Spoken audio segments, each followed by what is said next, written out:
practice some crate games and talk about some different exercises that we can do to increase our dog's confidence with the crate and also to build correct boundaries and manners surrounding the crate.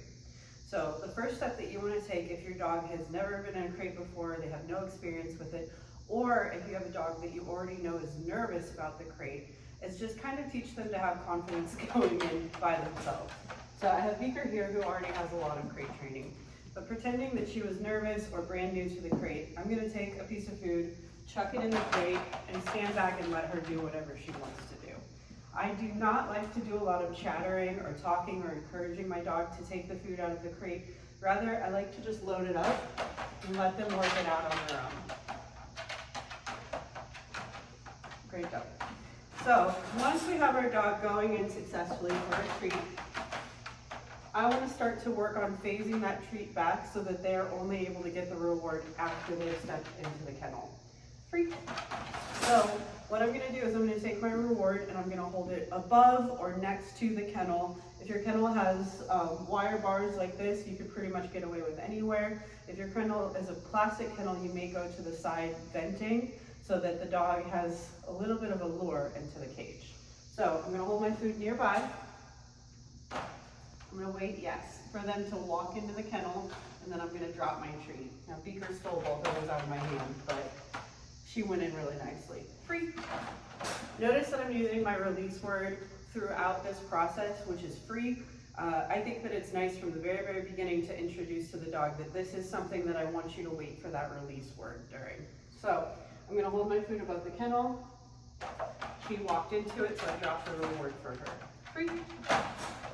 Again, food above the kennel. Yes. She walked in, I dropped the food for her. Free.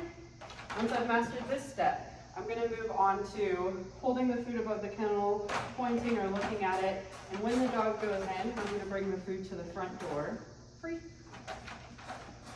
And I may even start to experiment with what if I don't have the food in my hand already. So if I just gesture at the kennel, yes, are you willing to go in, and then can I offer the reward afterwards? Free. Now this is where it starts to get fun. We can do some thinking games surrounding the kennel, such as waiting for an automatic sit before the dog is released. So what I'm going to do next is I'm going to send my dog up into the kennel. I'm not going to ask him to do anything in particular. You notice that she sat on her own. I'm going to reward that behavior, free, and release it. She goes into the kennel. Yes. I'm going to reward her going in and sitting, free, and release it. Good job. If my dog didn't sit when they went into the kennel the first time, I would close the door, yes, and wait for that behavior to happen. Free. You'll really be surprised how powerful just standing and waiting for the behavior you want to happen can be, especially when you have control over what the dog wants, which in this scenario is coming out of the kennel. So she steps into the kennel. I think it's about time that we start closing the door. So I'm going to latch the door. And when I let my dog out, I want to let them out with control the same way I sent them in with control. So Beaker is seated, she's nice, she's waiting for me. I'm going to come up and open the door. If my dog were to try to sneak out, what I'm going to do is close the door repeatedly.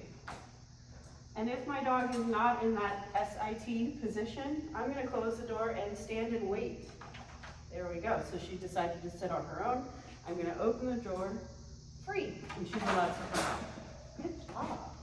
I want that waiting in the kennel for the release in order to teach the dog to be calm before they come out of the kennel. So many people tell me that when they come home, their dog is a mess, they're jumping all over them, they're overexcited to see them, and that leads to problem behaviors. If the dog is able to come out of the kennel nicely and under control, free. We have a lot calmer behavior when the dog is out of the kennel. Very good girl.